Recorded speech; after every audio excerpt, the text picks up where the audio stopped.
Right then, we are back. After 2 months away, thanks to dissertations and uni and all that sort of thing, we are finally back. Not much has happened since we've been away. We've had, Luka Modric coming in. We've had the end of the season. We've had Alan Sheehan's appointment as full-time manager, Joe Allen and Kyle Norton retiring, and the small matter of our charity match as well. So we'll talk about all that. We'll recap everything. We'll talk about what we've hope we'll do next season. And that'll be today's episode. And we've also got an extended segment at the end for Transfer Wishlist. So this is essentially us putting our scouting hats on and seeing players that we can find for positions we need. And it'll be a little insight into our different approaches. Let's put it that way. Definitely.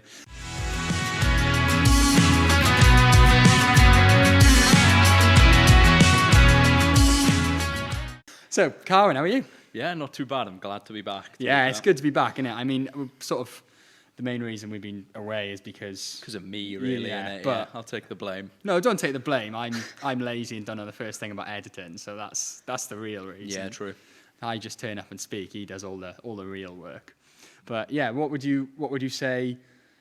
How did you feel about the end of the season then? Really? I mean, I went to QPR away, and I think that really put everything into perspective for me of just how special that sort of end of season run was, because there was just such a good buzz around the club, wasn't there? And I think it does make me really excited for this season coming up now, how that ended. 100%. And I mean, I suppose the funny one is we always go on these end of season runs. Yeah. It's a bit of a common theme. We did it. Mm-hmm. We ended the season incredibly well under Cooper in the first season, under Martin, and under Luke last season we ended quite well, and now under Sheehan we went on this barnstorming run. Mm-hmm. I wasn't at that QPR game. I was watching it in the arrivals lounge in Bristol Airport because I was coming back from Greece, and it was great. It was all Swans fans around me, crowding around watching my phone as we were going through passport controls. That was a bit of a weird experience, but went to that Millwall game where, I mean, do we talk about Cardiff going down? I think we've got to. Yeah.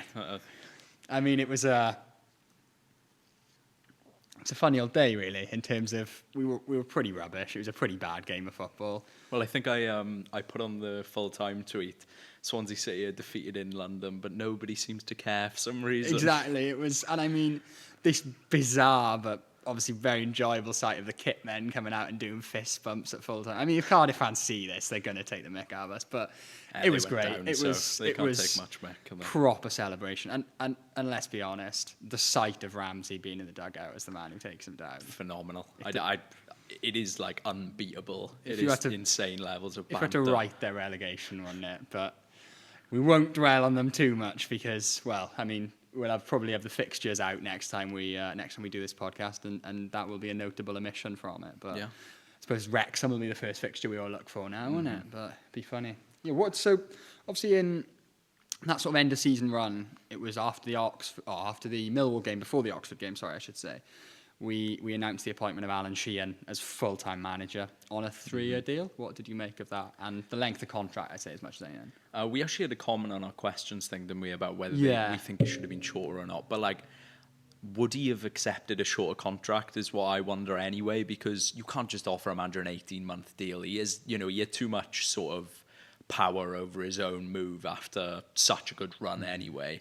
And to be honest, I think it was a deserved appointment. I think you agree as well. So, and I think the days of kind of 18-month contracts and rolling contracts are kind of a little bit gone now. The standard is a 3-year deal, really, because if you do it as a 2-year, you have that first year of settling in, getting your feet under the table, and then it should be right. We go full speed ahead for next season, and then they're in the final year of their contract. So we all know what happens. We're notoriously awful with contracts. Exactly. So I mean, if we were handing out 2-year deals, probably forget about I'm trying to think of the last time. This is completely sci-fi. I'm trying to think of the last time we've offered a manager a contract extension. It's got to be going back some years. We're definitely back to the Premier League, but I can't even. We seem to always have managers for not very long, but. At the end of the day, I'm very happy with the Sheehan appointment. It was the right call. It would have been ridiculous to appoint anyone else at that point. And because, I mean, for so many reasons, we finished the season so well. And if we had appointed someone else, they'd have been up against it from minute one. Yeah. We could never appoint someone else in that situation. And such is the way with modern football. It's a bleak way to look at it. If it goes wrong, we get rid. If it goes well, perfect. And that's what we all want. That is just football. Exactly. And based on the evidence at the end of last season, there's nothing to say it won't go well. Exactly. I mean, I agree. We were brilliant. I think we were fantastic to watch. You know, I don't know which game you'd probably say was the highlight in that back end of last season, but I mean, there were so many when we just actually looked really good in a lot of games. I think there were one or two where we may have looked a bit stagnant, and we discussed them. But I'd say Leeds, maybe. I think that was massive, wasn't it? That was the highlight. I think that's when I really thought, like, wow, this guy might be it. Like, and that was the game where I think a lot turned, because it was obviously the first game with the new coaches as well. Now we've brought in Darren O'D. It's gone a bit quiet on that, It's all, hasn't it? has it happened? They haven't announced it. Yeah, I know we saw the Gavin Levy announcement that he'd gone, and we've appointed a new head of the academy who was previously employed at the club before, but little's been said about why Gavin Levy's gone, but he was seen as Watson's man, wasn't he, really? So whether, I mean, there's only really one person left from that era now, isn't it? And it's the man in the dugout, but obviously he's here on merit, whereas I think probably we sort of thought that maybe the time was right to move on from Levy, but it sounds like Fotheringham's also going as well, which is very sad, because I enjoyed Mark Fotheringham's time. Yeah. Getting to roll out the press conference at any opportunity was good. Next up on our agenda, we've got the charity match. Unbelievable, wasn't it? I mean, you know, I think I could talk about that day. I pretty much have talked about that day as much as possible for the last month. And I think there was a period where, for about 2 weeks afterwards, where we were probably insufferable to be around because it was all we talked about, wasn't it? Yeah, probably. But I mean, everything about it was just unbelievable. We raised, just under £3,000 in the end from donations online on the day and from the auctions. And I mean, the support was so generous. Yeah. Over 400 people came out to watch, which was just unbelievable. I Yeah. was lying in bed the night before thinking, well, if 30 turn up that aren't friends and family, I'll be happy with that. And then by 1 o'clock, there was a steady stream of people coming in. We didn't kick off till 3. It was just crazy. And I think we met so many great people as well. Exactly. And so many different people too. People from screen, people from stage, and then footballers, all sorts. Like, and people we've grown up watching in it. And yeah. It was such an honour to share the pitch and the dressing room with all those names. And I think I think you'd echo this, and Will as well, obviously, isn't you? But does the page with us as well. Like, everyone was amazing. Yeah. Like, the whole, never meet your heroes thing couldn't have been further from the truth. No, everyone was class. I mean, we had Sheehan in the dugout, in his technical area the whole time. I've got to tell the Sheehan story. Go on, do it. We were in the change room at half time. Losing, I must add. Yeah. So we went, what were we, 2-0 up? 2-0 up. 2-0 up. What was the tweet? 2-0 up and cruising, and then 3-2.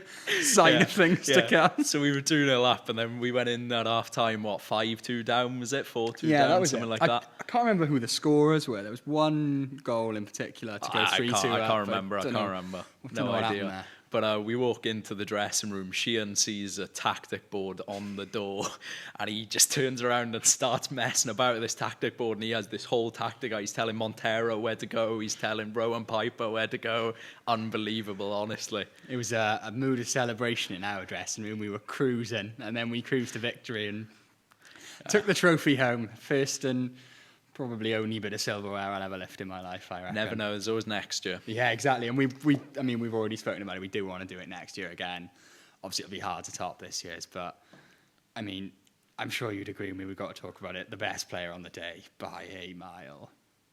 Sean. Yeah. Unbelievable. I mean, all the pros. It's only when you share a pitch with pros, isn't it, that you can see just how good they are. I mean, when we're sitting here and going he's rubbish, he's hopeless or whatever about certain people. And then you see 40-year-old Rangel, who played right back his whole career, barely scored a goal, scored a hat-trick against me, dinked me, scored a volley, just it pulling puts up it into all the perspective stops. just how good these pros are, doesn't it? But Sean McDonald, oh my God. Yeah, just spraying the ball from everywhere. It was like watching, 2013 Swans, the midfield, just pinging it from anywhere. And he was on my team and just I couldn't believe the things I think if he plays next year, I'll be having him, I reckon. Well, I think I've scoured that one. We'll see. The other big news, I suppose, since we've been away was the bizarre news of Luka Modric. Yeah. Firstly, what did you make of that? Now the dust has settled a bit. How do you feel about it? I mean, first off, I want to thank Luka Modric as it resulted in me going on Sky News. Yeah. Of course. Which, God, I should have seen my mother's face and I was telling her she needs to be quiet because I'm about to go on Sky News. But yeah, it's massive and it's huge for the club. It's like, I said it on Sky, it's almost like things like this don't happen in Swansea. It's one of those, like, similar to Wrexham sort of fairy tales, and you could tell the bloke I was speaking to was trying to make it out like we were the new Wrexham, which I don't think it is that. No, not at all. I mean, they're going to be, Ryan Reynolds and Rob McElhenney are always going to be, they're more invested than Luka Modric will ever be. But still, it's absolutely massive. Do you know what my favourite part of the summer's been so far? That 2-day period where we thought there's a chance he could sign. An AC Milan come in, because obviously when it first broke about Modric, it was like he's going to stay at Real Madrid. Yeah. And then it became, he's not going to stay at Real Madrid. Where's he going to go? And you do like betting odds of his next club or whatever. And it's like Swansea working our way up. And the Sun odds. came out with that lie article on it that he was buying a house. We don't know if it was true or not. I mean, my guess is not. It's putting 2 and 2 together and making 20,000. It's found Leon Britton's house. Exactly. I'll buy that. But it was so nice to believe for a couple of days. Yeah, it was. Just imagine. I remember I was getting asked every day by like just people in the street and stuff who I was like, people I know, I'd be down in the pub. It's like, is Modric coming then? Yeah, is he it's actually, been like the is it going to happen? answer. Yeah. Like people asking us all about. I mean, there was another incident where people were asking me about, but we won't talk about that. But there was the Modric thing was the main thing people were asking me about whenever I was seeing them in the pub or whatever. And I did always say no to him signing. It always seemed like a pipe dream, but going to AC Milan, so to replace, is it Reinders, who's just gone to City? So 40 next year now, I think maybe that dream's dead. But never know. If he wants to return on investment to get us the Premier League straight away, come and pull the strings I thought that, to be fair. In my head, when that was all going on, I was thinking like, he could just take us to the Prem. Really. Yeah, like, exactly. There's no way, like, I don't know, any random bucko in the Championship should be clamping him up every game. No, exactly. It'd just been all one of the best midfielders ever. Yeah, you've got like these cloggers. I hate to say that. They're obviously all very talented footballers in the Championship, but like we've just said how how amazing they are. Now I'm calling them cloggers, but like just trying to like compared to Modric would be a funny old sight. But he'd still be the best player in the league. But it's not going to happen. Is it? No, the dream's dead. Not. But we have brought in 4 players so far this summer. Yeah. What have you made of them all? I think there's some really smart signings. We'll start off with Melker Videl. We have discussed him quite a bit, and I mean, I do like the look of him. He seems like a pretty energetic midfielder. I think it's definitely something we needed.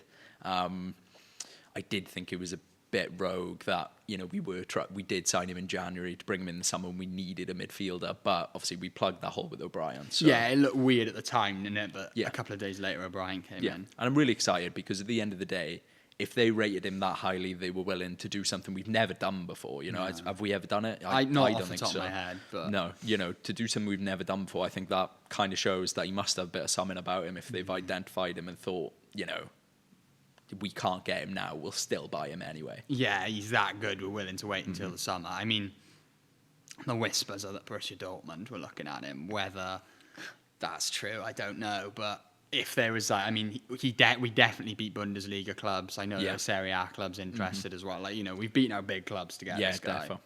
It is a coup, and almost it's obvious how much of a coup it is because of the fact we were willing to wait for him. Yeah. One question I do have for you is, a lot of people are talking about bringing back Lewis O'Brien. Now, I don't necessarily see why we do that if we've got Videl. I think O'Brien's a brilliant player. I think he's fantastic for us back after last season. Best midfielder, I think, better than Franco. Yeah. What does it accomplish now bringing him back? I agree. I mean, and you've got to think about the obvious is that we couldn't afford him when we brought him in anyway. We brought him in as, just because we had to. We didn't have much of a choice. It was like panic. Now, especially when he's played well for us, I think he has a lot of bargaining chips if we were going to go in for him. I just think it's probably not the best use I don't of think limited it makes cash. sense. I think we could look for a different profile in midfield as well now, especially. And we'll get on to midfield with our wish list that we're going to come on to later on. But I really do think that Videl is the most exciting. I mean, most exciting signing. I've got a sort of section here of like very early predictions for Stars and next campaign, and Videl is the man who I've written down. I mean, a full Sweden international, and you look at his statistics, and it's like this guy is the complete midfielder. He's a dribbler, he's a passer, breaks up play, progresses the ball forward, shoots, creates chances. I don't know what I mean. Like, it's almost too good to be true. Yeah. Like, what are we missing? Well, I was watching some of his clips and I was actually blown away. Like, he looks really exciting. Yeah, I mean, I don't want to hype the guy up too much. It's, there's an adaptation process. I mean, we've seen how good Franco's been in the back half of the season. He was good in the first half, but it took time. Yeah. It probably will a little bit with Videl, but my early hunch is that he won't be here long. No, I agree. If he's as good as I think he's going to be, he won't be here long. And I think, going out on a bit of a limb, I think he could be better than O'Brien in the long run. Maybe, He's 23, so he'll net us a big old profit when we sell him. Definitely. And it is. I think it is a win. And barring injury, that happens, whatever. But he looks special. I mean, the other, as you said, we talked about Bobby Wales as well. What did you make of that one? Well, he's obviously still very young. I'm quite interested to see how many minutes he's going to get this season, to be honest, because, what really is his role? We've got two strikers with Rob Cymru. Yeah. I had to say it was in my head. I couldn't get it off my chest. Go on, carry on. Yeah. What is his role, really? We've signed two strikers already. Is he, I've already heard people say he's not really an under-21 signing. He's going to be within the first team. So it's interesting. I quite like the look of him. I mean, I've watched him once or twice at Kilmarnock, and he's pretty good. He seems pretty good on the ball. His first touch is apparently amazing.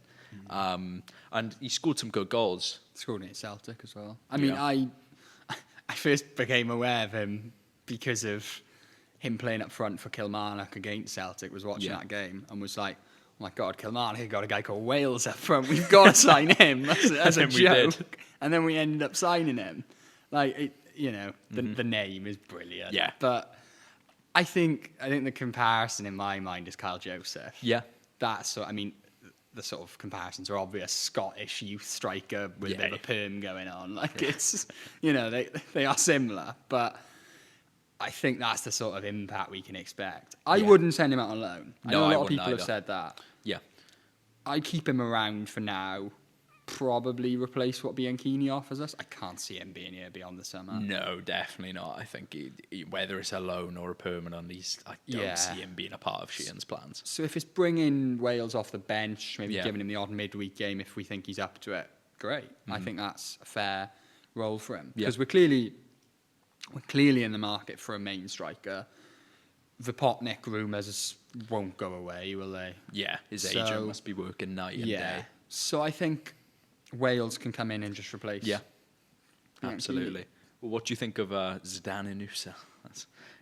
Again, a brilliant name. Phenomenal name. We're just signing names at this point, aren't we? We sign like Danny Shitu next or something. If we're just signing funny names. No, he's about 40, isn't he? Yeah. Inusa, I think, is a really exciting signing. I mean, I have my reservations, but the absolute top of what he could be, really exciting. The only thing I'm a little bit worried about is he seems to be a bit of a touchline winger, similar-ish to Ronald. Yeah.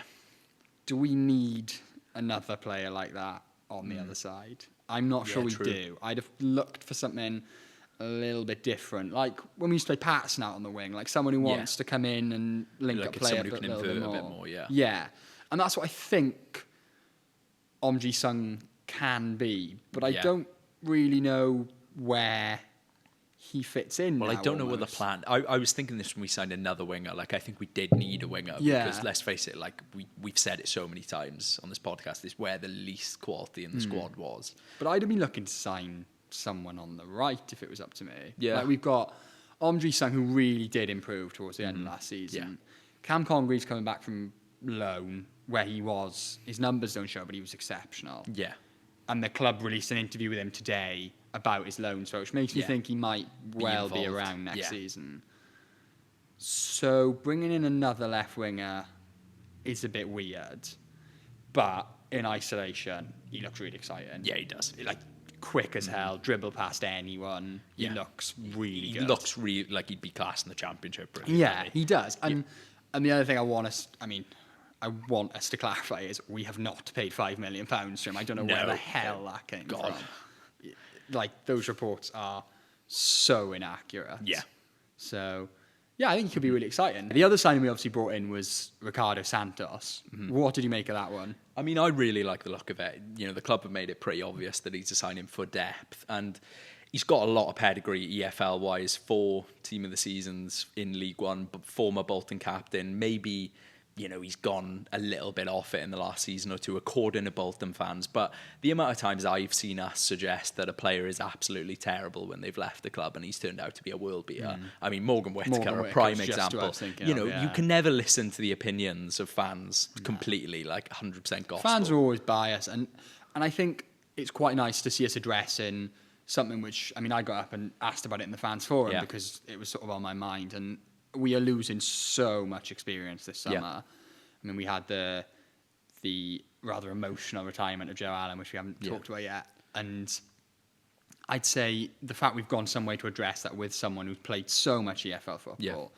is a captain coming in, clearly at least somewhat happy to not sit on the bench, but come in to fight for his place.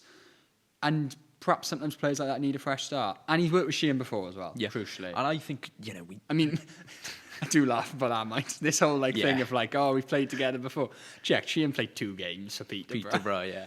But I think what I like about it as well is just like we've really lacked depth the last few seasons as a whole. Like, I mean, you looked at it last season. We had 3 centre halves, Delquar, and that was in January, Darlin and Cabango, and that was it. I mean, there was the farce of the Cup game one there, and we started Norton and Christie at centre-backs. This sort of signing's what we needed. Like, when Cabango got injured at Portsmouth, that awful game we lost 4-0, we had Christie on a centre-half, just pretty much just because he was a bit unfit, really. And big in more ways than one. Yeah. To put it kindly. It's pretty much the only, I'll never get over that. Our really fast wing back 2 seasons ago comes back with a pigeon chest. But injuries played their part. No shame. Great player and on his day. Bloody, I was surprised when I saw him for the first time, let's put it that way. But at the end of the day, we've used kid loans for depth before. Finn Burns, your Reece Williams. Yeah. So bringing in someone with plenty of experience who probably won't be on ridiculous wages. Can't fault it at all. Yeah, exactly. Shrewd. I think we've been really good in the market so far, and the window hasn't even opened yet, is it? So, exactly, the proper window. You know, I'd like to see what else we can do in this window. I'm sure we'll lose a player or two, you know, but I think we'll gain a lot, and I'm quite excited to see what we do gain, considering what we have so far. And more to come, I'd say. One final thing before we go on to our wish lists for the summer. Yeah. I've got to ask you, and pay a little off-the-cuff tribute to them, really. Tribute implies they're dead. Joe Allen and Kyle Norton, what have you got to say? I haven't had the chance to watch a Joe Allen documentary yet. It's worth watching. I do really want to watch it. But, you know, I think in my head they both probably had another season in them, but I could have said that for another 10 years.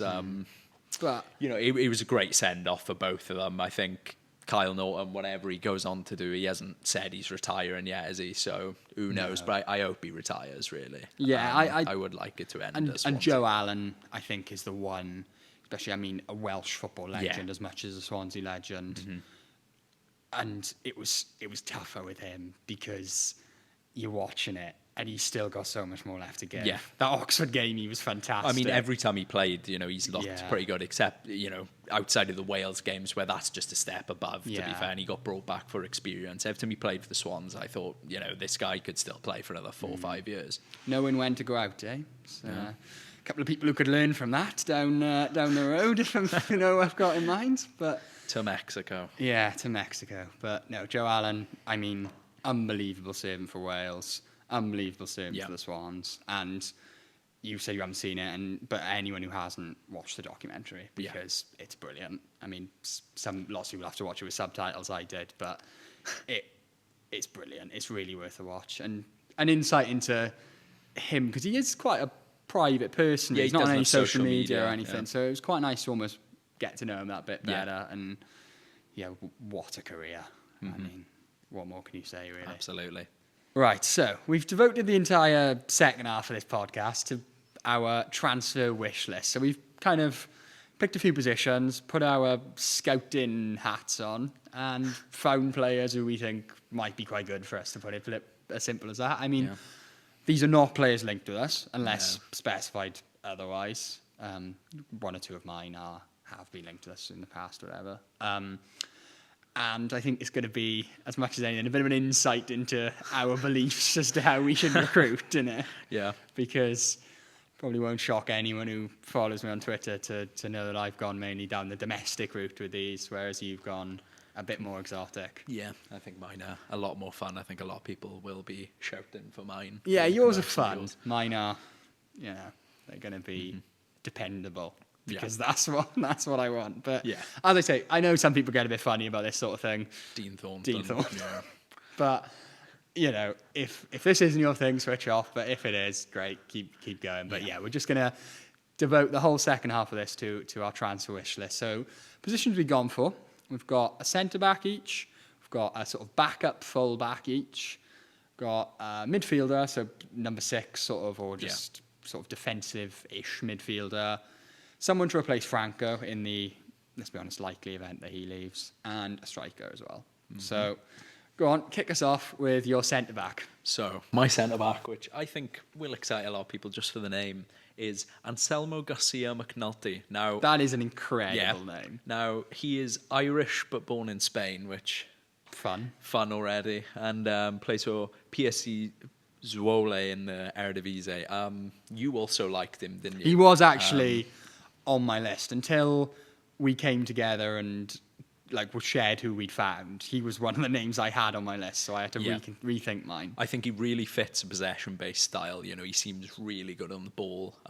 His stats look phenomenal. It's not like I've watched him a ridiculous amount, I'll be honest, but he looks very good for a young age. He does sort of remind me of Harry Darling a little bit, but I'd say he's more comparable to Benga Bango if I was going to compare him to someone. I think actually on the stat website I used, Benga Bango was in his comparable player stat. Okay. Yeah. I mean, I remember he's been linked with Leeds before, I know that. Yeah. He's a lefty as well, isn't Yeah, he can play fullback too. Yeah, which is important. I mean, I've gone for a left-footed centre-back as well, and I think that there's a bit of a sort of premium on left-footed centre-backs, Yeah. but the reasons why they're so attractive is obvious, because you don't have to go across your body to play the ball out from the back. It's natural, isn't it? In the same way on a right footer just plays it naturally without having to sort of play the ball across themselves. It's a lot easier for a left-footed centre-back, is basically what I'm saying. Yeah. Well, I mean, as I said, he's excellent on the ball. For progressive passes, he's in the 76th percentile of in comparison to other centre-backs. Passes attempted, 74th percentile. Progressive passes received, 78th. He's really good on the ball. And I'd say he'd be a pretty good Darling replacement. I think so. What's he like in terms of contributing at the other end that Darling does in terms of Goals. No, he's not. He's not fantastic. No, at that. same That's with why I mine, said but he's probably a bit more comparable to Cabango. Yeah. I don't think he scored this season, actually. But he's a defender at the end of the day. yeah, and he does seem like a very good one. He's also built as well. This is one thing I remember finding. He's absolutely massive. So I've gone for someone who isn't quite so massive, to use a good segue there. He's only 6 foot, which is one of the things that stood out as perhaps a little bit of a sort of drawback, really, is Stockport County's Ethan Pye. So somebody who has excelled throughout the season, mainly played on the left of a back three, which it's a bit of a tough one, really, because in some ways playing in a back three is easier than a back four, but in others it's more difficult because you don't have that protection of a full-back in certain defensive situations. So I think he's someone who's just had a good grounding, really. Is a lefty again, which is something we've clearly both focused on. Because I looked at Joe Lowe until he went to Huddersfield. Looked at Ben Davis, the Rangers and Birmingham one. Connor Taylor, who went down with Bristol Rovers, and Joe Worrell.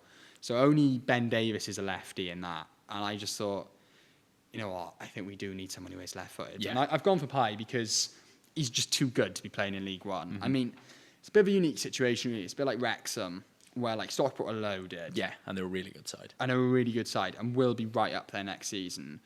But League One is going to be strong next season. Yeah. I mean, pains me to say, but I think Cardiff will get their act together. Plymouth are going to be good. Huddersfield are going to be good. Bolton are going to be good. So there's no guarantee they go up next season. Yeah. And at that point, does he think, you know what, I'm just going to make that move to the Championship? I mean, he came through at Stockport. He's a centre-back. The comparison I'm going to make is obvious with Ash, and it's the same journey. And I think in terms of passing, he's very comfortable on the ball. 81% pass accuracy is strong. It's in the higher percentile for League One centre-backs. Good, 46 passes a game. He's winning 64.7% of his duels. And we seem to focus a lot on players who are winning a high percentage of duels. That seems to be something we're really focusing on this summer. When you look at Videl and Inusa is, again, relatively similar on the wing. We are looking at people who are strong when it comes to winning the ball back. I mean, no, we shouldn't get too granular. There's a focus in football at the moment, shifting more towards what people do out of possession than in possession. But Ethan Pye is someone who excels in both. And I think, we've been focusing on highly, as I say, with duels. And in terms of a Swansea centre-back, Ethan Pye sticks out. Yeah. So, Anselmo Garcia McNulty or Ethan Pye, I mean, both wouldn't be cheap, but both are young with resale value, which is something, again, I know Darling's contract's up, but that's what he had, isn't it? So I think you'd imagine we do go for a younger player. Especially with Santos coming in. We've kind of covered the experience thing. A couple of mine were older, as I said, like Worrell and Davis. So I know Davis spent last season on loan at Birmingham, didn't he? And his contract's I think up, all the ones I looked at were about 23. I think I looked pure youth. And I think... I think that is a theme that you'll see with pretty much all of mine, except for one, is that youth I have gone... and from abroad, mainly. Should we move on to our full-backs? Yeah, who have you got? So I've got... I kind of going against the grain, which I've always said here. Yeah. I've always been anti getting kids on their first loan, but I've gone with Isha Smith of Chelsea. So he's a very highly rated Chelsea youngster, and there isn't actually a lot in terms of youngsters, because I think if you are going for a backup, a young player on loan is quite good, because if you get a free, you often commit high wages. And all I'm just going to say is Christian Pedersen. Yeah. And that alarm bell should be ringing in our head. There's not actually that much available in terms of youngsters, more experienced players who are available for free, who'd be coming in to play a backup. I looked at Jamal Lewis. I looked at Sam Byram. They're going to be on big wages for what we'd be asking. So someone like Samuel Smith is very highly rated at Chelsea, would be going on his first loan. So I think he's only 19. I think they wouldn't be too worried if he's not playing every week. Obviously, data's quite hard to find for the PL2, but most of mine are sort of more vibes picks than data. And just from watching him, he's really adventurous, looks to get the ball forward, good when it comes to beating a man. He joined Chelsea for £4 million in 2023, which there's two explanations for that. Either they rate him really highly, or they signed him from Everton, and it's one of those cynical PSR transfers that you don't want to ask questions about. Like when, was it Kellyman for 20 million or something? The sort of deals that you don't ask questions about. But Chelsea clearly rate him very highly. He's raw, but he's super talented, has a bright future in the game. I can see he might not be to everyone's taste, and this sort of loan has gone very badly for us in the past. We've all seen Charles Sago Jr., but I think he might just have something about him. Yeah. And he could be a Mark Ray, you never know. So, who have you got? So, mine, I've sort of gone for a different one here. I haven't quite gone for someone who would be a complete backup. I've gone for someone who could sort of play, sort of challenge Timon and Key for their position. He is left-footed, so he is more of a left-back. Christopher Lund from America and plays for Palmo, which, again, I think we've got a theme here. I've gone for something ridiculously fun. But he's very attack-minded, which, very similar to Timon. If we were to somehow lose Timon this season, I'd say he'd be pretty much like-for-like replacement. He's not really one of them who's going to contribute to build-up much. But in the final third, he's phenomenal. Some of his stats I've seen are ridiculous. his shot creating actions, he's in the 90th percentile, which is... For what league? Serie B, is it? Yeah. Which is top tier for getting, involved in attacking movement. Like, he looks really good. My only question, which I'll always have, and I'm going to get into sort of my slight worry about stats, is I'm always a little bit concerned that stats, in terms of a lot of positions like centre-backs, midfielders, when it comes to winning the ball back, whatever, kind of reflect and I'm going to go against that completely in my next suggestion, what I'm about to say, but kind of reflect the team more than anything. Yeah. I think there's a bit of a focus in football when people are compiling lists like this, and I'm not saying it's necessarily a bad thing, but you can fall into the trap of like looking what someone's doing for their current team too much. Like, at the end of the day, what matters is what they're going to come in and do for you. And as I say, that'll become clear when I get on some of my next picks, what I'm kind of saying here. But I mean, if you think he can come in and do that for us, then... Yeah, I think he'd be ridiculously similar to Timon. From what I've seen in his profile, I haven't, I can't act like I've watched Palmo every week or something, but I've seen a bit of it. I've seen a few of his clips because, he is American, so he's, the US MNT, fan pages are constantly... They're mad, they're constantly posting clips of him and stuff, so I've seen it, and he's very similar in the fact that, as I said, he's not unbelievable defensively. He's more of an outlet runner than a, from deep playmaker. And, he does create, he crosses the ball a lot. He's a very similar player to Timon. I'd sort of say that maybe he's probably a bit too expensive to be a backup. He's maybe one of those options where if we were to lose Timon or Key, which I've seen some people on Twitter suggest that, we are very close to the PSR border, aren't we? So we probably could lose anyone from the squad. And they admitted that in the fans forum and Kamal. If we were to, Timon was phenomenal last season. If we were to lose him, then he's probably more of a Timon replacement rather than a backup. How old is he, Lund? I think he's pretty young. I think he's 22. Okay. Yeah, 22. So he would be young resale value type. As you say, we are skirting close to PSR. I think that might have something to do with why we're focusing on a lot of a lot of signings and looking at frees and stuff like that. Yeah. Because we will have more wiggle room after July the 1st, isn't it? And I think it might go a little bit quiet over the next couple of weeks, and that's fine. Yeah. And then we'll ramp things back up again, because obviously it is that end of PSR time. And I think the obvious segue quite nicely, the obvious candidate to sell for PSR Franco. Reasons is Franco. Yeah. Firstly, how much would you sell him for? See, I think the way football's going, you mentioned it earlier, that people, teams do look at off-ball action more than on-ball. And, he's a prime example of somebody who's just phenomenal off the ball. But again, I just don't think that has a crazy amount of resale value in it, especially from the Championship going to probably abroad, because I don't see a Premier League team looking at him yet. I'd say we will be looking at about 8 to 10 million maximum. I think that as well. I think 10 million should be... I'd be chuffed with 10 million. Yeah, because I saw people in our comments the other day, we made a post about it, and they were saying, you can't sell for less than 20. He is phenomenal, and I love watching him, and I think every Swansea fan loves watching him. We've got to be a bit realistic. Yeah, and it's a bit of a tough one, really, because we've not criticised him, but kind of said, I don't think he's as good as people suggest a few times on this podcast. I think he's fantastic, but I don't think he's ready for the Premier League yet. I think if he went there, he'd be eaten alive. Yeah. So I can see him going back to Portugal, but I don't see Sporting or Porto, who have been mentioned, paying more than 10 million for him. I really don't. And they'll know if he's really up to it or not, because both of them have produced some unbelievable midfielders the last few years. You look at Ugarte, you look at Benfica have produced tons of midfielders. That league is just a block for them constantly. I think it's the league that makes the most profit. Yeah, highest net profit in the world. I'm pretty sure. They sell just for ridiculous fees. Gyökeres as well, exactly. And they spent a bit on him, and we'll still turn a mad profit on him. I think. Who would you say then if Franco is to go, which I think is likely? Now I think I've said it to you before we started. I think this replacement, I'd never watched him before until today.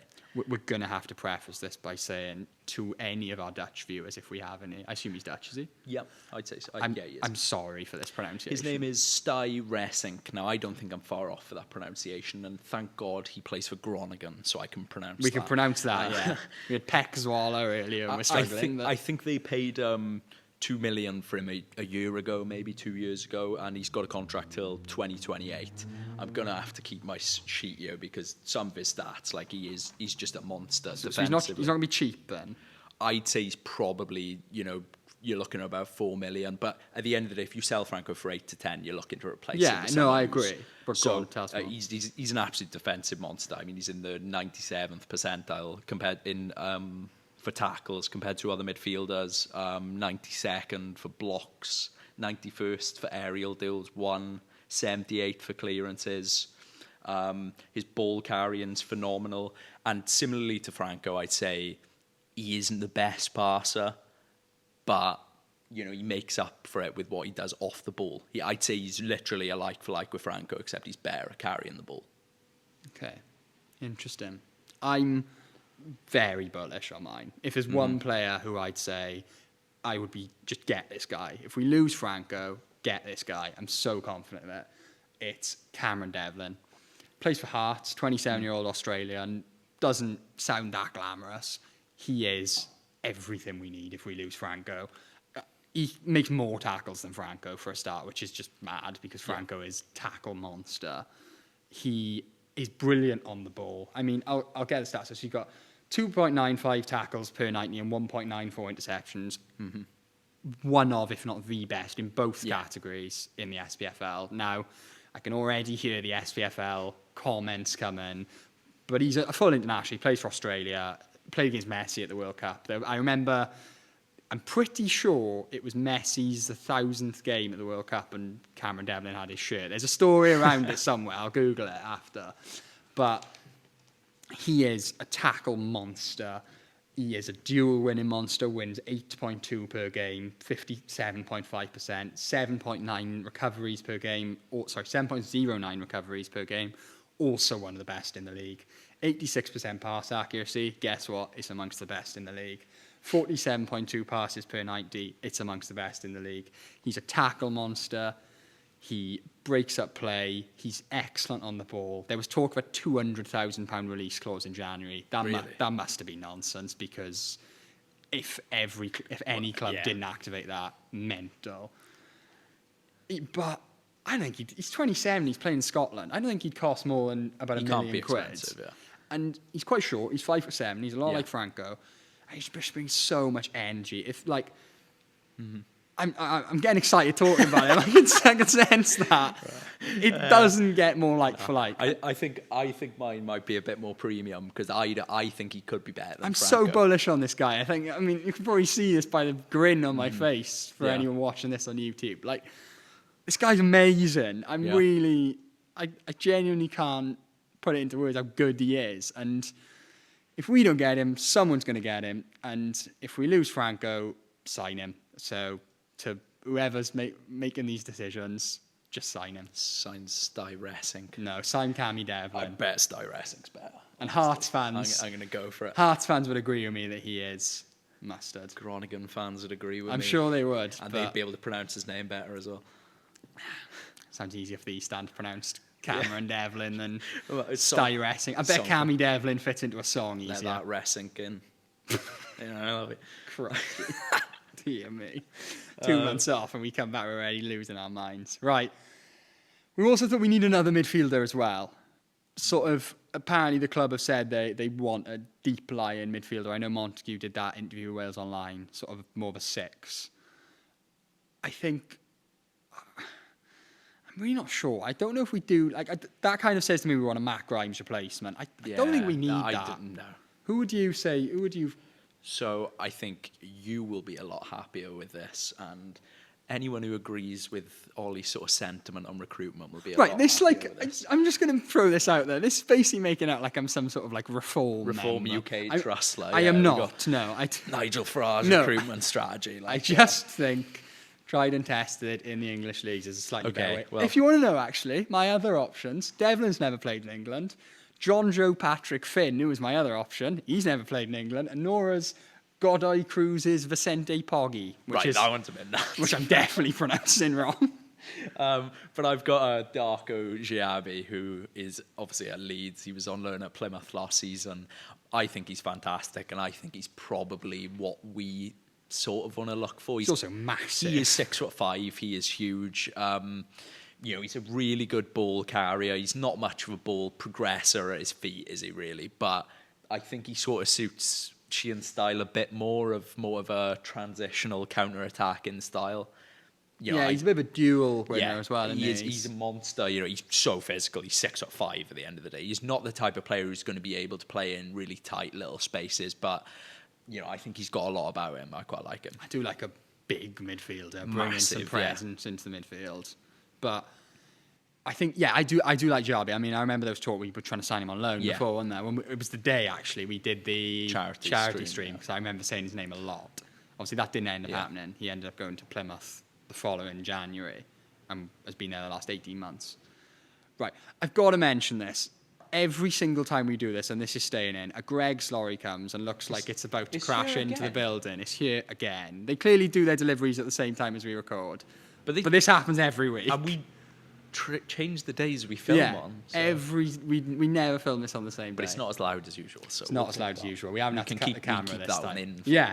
Anyway, go on, Darko Giabi. But I really like him, and I think he is the type of player we might look at. I don't think he'd be too expensive. Obviously, Leeds have gone up, and he's not going to be an option for them in the Prem, is he? So whether it would be a loan again or whether we'd sign him, I think he might be available permanently. Yeah, and I don't think he would cost us too much. I saw a report that Giabi, Gelhardt, and Sam Greenwood, Leeds might be looking to offload them all permanently. So, I like Giabi. I think I'll be a really good signing. But I've gone for a slightly different flavour, and I've gone for Ethan Galbraith.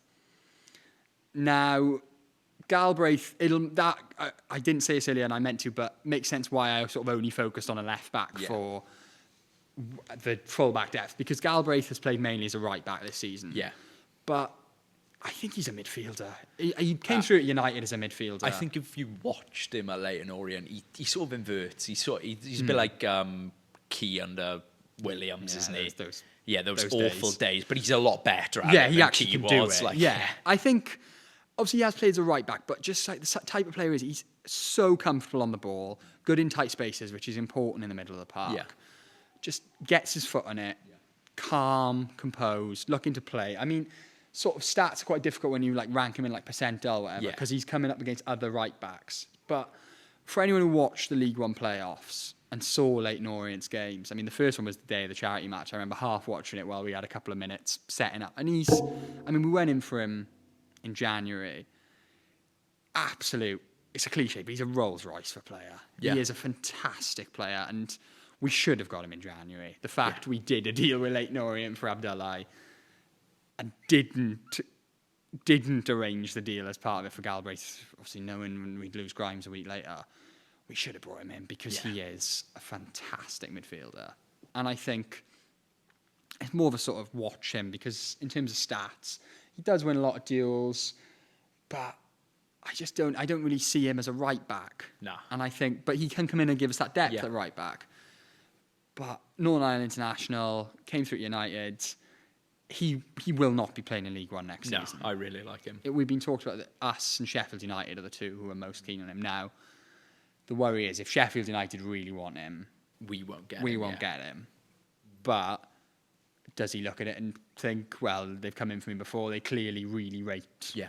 We clearly really rate him. The minutes he might have could be very different. Yeah, and I don't think he'd be first choice at Sheffield United, whereas here, he's going to play every week. Mm-hmm. And a midfield three of Galbraith, Videl, and Franco. Or the Franco replacement. Or Develin. Styrn.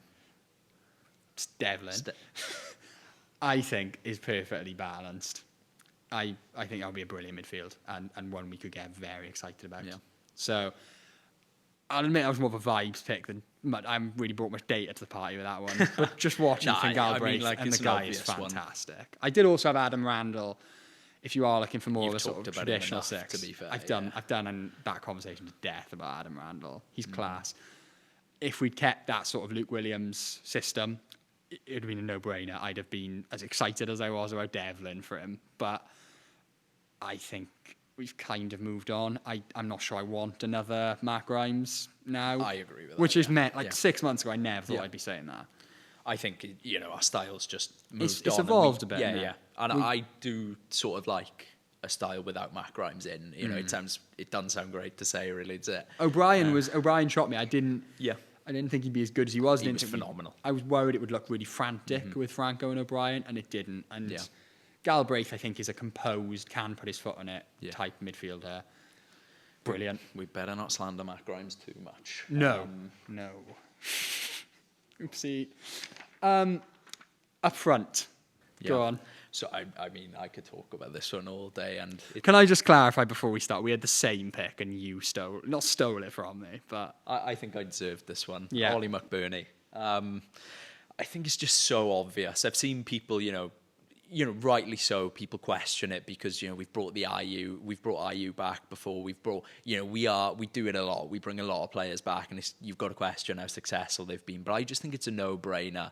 Ollie McBurney, left us sort of, when was he? He was about 23. Yeah, he's young. And now he's 29. He's come back after spells in the Premier League, in La Liga, to a forward line with such little experience. I think it is just a no-brainer to bring him back. I think the thing with McBurney as well, and I argue this point all the time on Twitter or just talking about him, it's like he is a wonderful footballer. Yeah. Like he's just been miscast as for a big man. He's so good on the ball. He's just been miscast as this big lump of a target man. He couldn't be further from truth. He's a wonderful footballer, works so hard. It's just a sort of scruffy look, really, to it. That's what puts people off, I think. He's just a fantastic footballer. Yeah. And I think as well, if he can stay fit, that is a big if. But he could be massive for us. And I think with... we wouldn't have to rely on him too much now because we have Vopotnik, we have Wales, we have Cullen, we have a lot of options. I think it's a no-brainer. I really do for that experience. He's so good at bringing people into play as well. Yeah. I think Cullen would look fantastic with McBurney in front of him. And I think it's just the element as well of you're not just adding someone with championship experience or goal-scoring experience. You're adding someone with experience of scoring goals at Swansea City. I mean, he's scored 22 goals in his only season here. Yeah. I would be confident if he came back, he'd score 10 or 15. Yeah, easily. I think it's such a no-brainer. Yeah. I will bring a pick to the table, but McBurney is so far in front for me in terms of who we have to bring back. I agree. I am a bit worried that he does go to Hull. I've seen a lot of it ramped up, but I don't know why he won't. Hull are going to be rubbish. I'm so confident Hull go down next season. Agreed. They're a mess. I don't know why you'd want to go there. I mean, maybe back to Sheffield United, but that would be a weird move. Yeah. Especially if Wilder goes, which is the talk today. We don't know. He might have gone by the time this comes out. But I think they might get Danny Roll, which would just be box office. I need to see that. Mental. But I can't see him going back there unless Wilder's there, because Wilder's obviously a very big fan of him and wanted to keep him around, I think, before he went to Las Palmas. Which is so fun. I love that move so much. And he can speak Spanish. Yeah, it's cool, isn't it? Yeah. I think he'd be the perfect signing. I mean, the man I've got Roman Barrel, who a lot of you might be thinking, who? And, he plays for Burton, who finished one place above the drop in League One, and was playing for Cove Rangers in the third tier of Scottish football 12 months ago. But I quite like players who've had a bit of a rise. I mean, the other name I've got written down, I've got to mention it because you want to tear me apart for it. I've got Mark Harris because I think he'd be class. I mean, class is a stretch. Class is so much of a stretch. Class is doing a lot of heavy lifting. But I've seen him and Cullen for Wales, and I like it. I think they work well together. I mean, what was the game where Cullen? It was Iceland, where Cullen, I couldn't think off the top of my head. Cullen scored 3. Cullen scored 2 and got 2 assists. Yeah. They worked so well together. Yeah, but I just don't like. I've watched him quite a bit for Oxford. He's a proper hard worker. He's not a fit for a Gary We Rowett can't system. just keep signing hard work. He's got to be. We need a striker who can This is score the goals. logic that brought us Jerry Yates, Yeah. innit? We need a striker who can actually score. But I think if you give him more chances than he's had at Oxford this season, he would score more goals. I think he'd get 9 or 10 playing up front for us. I reckon. Is that enough? I don't know. Maybe because Vipotnik needed it this season. Vipotnik. I just don't think he's viable. I think he's like slightly too similar to Cullen for me. Who, Harris? Yeah. Yeah, and I mean, the other obvious reason why he might not be viable, which is his Cardiff background. But he's a Swansea boy. He's a Swansea fan. That is well known. Yeah. But I just don't think we need another hard worker. I think we need someone who can actually put the ball We in the want a back bit of quality. Well, yeah. I think, and this is why I think McBurney has to be the guy, because he has that quality and the and experience. works hard and has experience and certainly knows where the net is at this level. Going back to Burrell, I mean, as I said, I like players who've had a bit of a rise. Diamonds in the rough. Yeah, like someone who's had that rise really quickly, scored 24 goals, I think it was, for Cove Rangers. Burton took a chance for him. He didn't score, or scored 1 before New Year's Day, and then scored 10 in the back half of the season. Could be a flash in the pan. Could well be. Or he's a really exciting player. He's only 24. Works really hard. Just scored on his full international debut for Jamaica against Trinidad and Tobago. Lots of different finishes. I mean, he has played mainly up front in a 2, which is a little bit of a worry. But real presser, works really hard. He's not playing for a team who have a lot of the ball. I mean, this is a Burton team who got better, but were dreadful throughout most of the season. Yeah. So he's not seeing much of the ball, but he scored 11 goals from an XG of 7.7, which is an overperformance, but sometimes you can look at it as he's just a good finisher. It happens. He's so quick. I mean, he is a sort of like, I see him as a more refined Bianchini. If Bianchini had, I don't know how harsh I want to be. Refined Bianchini is a I don't know how description. harsh I want to be on this. If Bianchini had a level of technical ability that was anywhere near up to scratch, I think that's a charitable way of putting it. Yeah, that's fair enough. Yeah. He would be good. He works hard. He's quick. Like, I like what he does. He's just not very good at football, is the problem. And I'm saying that tongue in cheek after what we said earlier. Yeah. But like, I think Burrell is a really exciting player. I mean, in terms of pressing, he's fantastic. He works so hard. And I know you said you want to get away from hard workers, but he has that quality. Yeah. It's a risk. I just think you've sort of picked those 2 options because you wanted McBurney as well, clearly. But I mean, I was going to write a thread, like the threads I do on the page, and the top 3 I had were McBurney, Harris, Burrell in that order. I chose not to pick Harris because I just thought I think Harris is outrageous. I think I'd be pretty fuming if we. Would you? Yeah, I as a profile, like I actually don't hate Mark Harris, but I just think like he's not what we need. We don't need another really hard-working striker who can barely find the back of the net. Can find the net in transfer windows. Yeah. I mean, I've ever seen this stat where like he barely scores outside the transfer window. Yeah, when he scored that screamer, didn't he, last season against Blackburn? It's a really weird little stat. He did it for Oxford in League One as well, where he started like a house, or scored a load of goals in January, and then the rest were all like dispersed throughout the rest of the campaign, but a lot in the transfer window. It's a weird little stat. And I think he'd come here with a point to prove. He's a Swansea boy. I'd like it for the rattle. I'd agree to that. Cardiff got rid of him because he was perceived to be like, they basically told him, you can stay around, you'll have a new contract, but you will never play. But that worries me. Yeah, but he's obviously got better. What? There's a reason he's leading the line for a championship club. I think you're going to get rinsed to this. I think I will as well. But I think that's an awful. He's a Welsh international. He starts up front for a championship club. He scored 15 in League One in the season before last. There aren't that many. I mean, let's be honest here. Not many strikers on the market.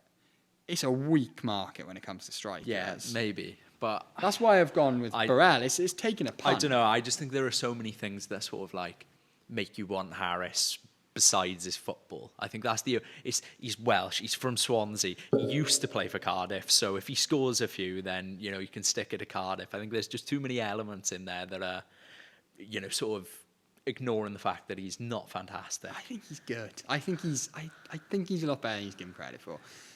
We'll see. I don't think we're going to sign Mark Harris. No, We were linked with him, like half linked with him last summer, weren't we? I don't That think was that'll happen. weird. But I just think we could do worse.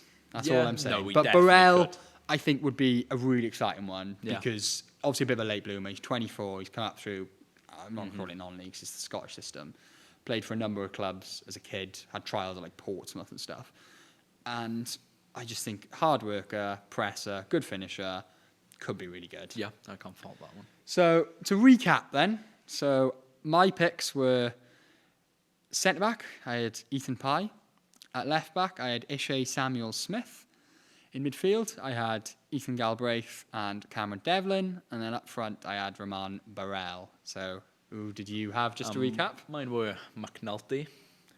It's Anselmo McNulty, isn't it? Garcia McNulty, no less, what a yeah. name. Christopher Lund, who plays for Palmo. I think he's a really good option. Styrn Resink, who Isn't as good as Cameron Develin. I think he's better than him. We'll see. Darko Giabi, who we both like, and Ollie McBurney, who I think would be the most obvious signing we could make this window. So if you're listening, anyone from the club, please sign Ollie McBurney, and we will be happy again. Yeah. And on that note, I think it's time to end. Yeah. Thank you very much for watching. I'll let you sign off. Yeah, we appreciate you all for watching as always, and we'll see you all in a bit. Bye. Bye.